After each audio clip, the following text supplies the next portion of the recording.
తుకడే తుకడే gang ఇది ఆందోళన చేస్తున్న విద్యార్థులకు బీజేపీ పెడుతున్న పేరు. తప్పు కదా. నిజానికి మరి తుకడే తుకడే గ్యాంగే ఆందోళన చేస్తే వాళ్ళని పిలిచి కేంద్ర మంత్రులు ఎందుకు మాట్లాడుతున్నారు? తుకడే తుకడే గ్యాంగ్ తోటి కేంద్ర ప్రభుత్వం ఎందుకు చర్చలు చేస్తుంది? కేంద్ర మంత్రులు ఏకంగా చర్చ ఎందుకు చేస్తున్నారు? ఆ తుకడే తుకడే గ్యాంగ్ ఆందోళన చేస్తే మోడీ గారు ఎందుకు వీడియో సందేశాన్ని వదిలారు?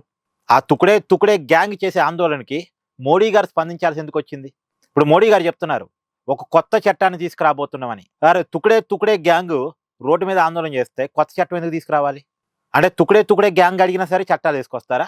ఒకవేళ తుకడే తుకడే గ్యాంగ్ ఆందోళన చేస్తే కేంద్ర విద్యాశాఖ కార్యదర్శి ఎందుకు మార్చారు? అంటే తుకడే తుకడే గ్యాంగ్ ఆందోళన చేస్తే ఐఏఎస్ అధికారులను మారుస్తారా? కేంద్ర విద్యాశాఖలో ప్రక్షాళన తీసుకొస్తారా?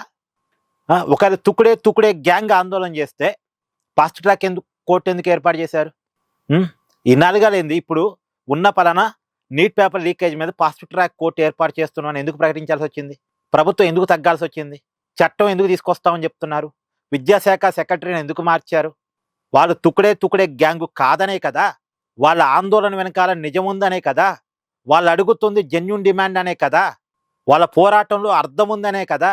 వాళ్ళ పోరాటంలో అర్థం లేకపోతే మోడీ గారు స్పందించరుగా. ఇమీడియట్గా కేంద్ర కేబినెట్ ఒక డెసిషన్ తీసుకోదుగా చట్టం తీసుకురావాలని. పైగా తీసుకురాబోయే చట్టం ముసాయిదాను స్వయంగా మోడీ గారే పార్లమెంట్లో ప్రవేశపెడతారట.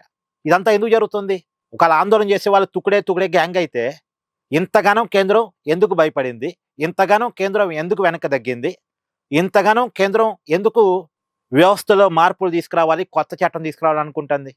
అంటే పోరాటం చేసే వాళ్ళు తుకడే తుకడే గ్యాంగు కాదు, జంజీ, ఈ దేశపు భావితరం. మళ్ళా వీళ్ళు ఓట్టేస్తేనే బీజేపీ గెలిచేది. యువతని అవమానించకూడదు, విద్యార్థులను అవమానించకూడదు. ఏదో కేంద్ర ప్రభుత్వానికి వ్యతిరేకంగా ఆందోళన చేస్తున్నారు కదా అని ఇష్టం వచ్చినట్టు వాళ్ళని అవహేళన చేయకూడదు. ఇప్పుడు ఒక విషయం మనం ఇక్కడ కీలకంగా మాట్లాడుకోవాలండి. సోషల్ మీడియాలో సోషల్ యాక్టివిస్టులని, సమాజం పట్ల మాట్లాడే వాళ్ళని కాక్రోజులు అని చీఫ్ జస్టిస్ ఆఫ్ ఇండియా గారు అన్నందుకే కాక్రోజ్ జనతా పార్టీ పుట్టింది. ఆయన కాక్రోజులు అనకపోతే ఈ కాక్రోజ్ జనతా పార్టీ లేదు. అంటే అవమానించటం వల్లే ఒక రాజకీయ పార్టీ పుట్టుకొచ్చింది. యువతంతా గ్యాదర్ అయ్యారు. ఎప్పుడైనా సరే ప్రజల పట్ల అవమానాలు ఉండకూడదు. ఈ ప్రజలే లేకపోతే పాలకులు ఎవరు అసలు? ఇవాళ మోడీ గారిని 3 సార్లు ప్రధాని చేసింది ఈ యువత, ఈ ప్రజలే, ఈ దేశ ప్రజలే. ఈ ప్రజల డిమాండ్లని వినాల్సిన బాధ్యత ప్రభుత్వం మీద ఉంది. వాళ్ళు వ్యతిరేకంగా నినాదాలు చేసినా సరే అర్థం చేసుకోవాల్సిన బాధ్యత ప్రభుత్వం మీద ఉంది. ఎందుకంటే మళ్ళీ ఇదే ప్రజలు ఓటేయాలి. ఇదే ప్రజలు ఓటేస్తేనే బీజేపీ అధికారంలోకి వస్తుంది. ఈ ప్రజల్ని అవమానిస్తే, ఈ దేశపు యువతని అవమానిస్తే మళ్ళీ వీళ్ళే మోడీ గారిని లేదా బీజేపీని అధికారం దింపడానికి కూడా వెనకాడరు. ఇలా మోడీ గారు ఇంత బలంగా ఉన్నారు అంటే కారణం బలంగా ప్రజలు ఓటేయబట్టి, బలంగా మోడీ గారు వెనకాల ఈ దేశపు యువత నిలబడబట్టి, ఈ దేశ ప్రజలు నిలబడబట్టి.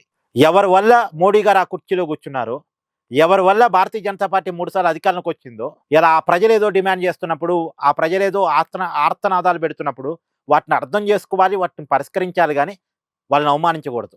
అవమానించడం తప్పు. సో ఇప్పుడు ఒక్కో టైంలో కోపం వస్తుంది ప్రజలకి, ఒక్కో టైంలో కోపం వస్తుంది యువతకి. ఆ కోపాన్ని తమ రాజకీయ అవసరాల కోసం వాడుకోవడానికి విపక్షాలు కూడా ప్రయత్నం చేస్తుంటాయి. సహజం అది. వాళ్ళ ప్రయత్నం వాళ్ళు చేస్తుంటారు. కానీ వాటికి అవకాశం ఇవ్వకుండా ముందుగా స్పందించి యువతని కంట్రోల్ చేసి వాళ్ళ సమస్యలు పరిష్కరించి వాళ్ళకి ప్రభుత్వం మీద నమ్మకం కల్పించాల్సిన బాధ్యత అధికారంలో ఉన్న వాళ్ళకి ఉంటుంది. అధికారంలో ఉన్న వాళ్ళకి ఎప్పటికీ బాధ్యత ఎక్కువే ఉంటుంది.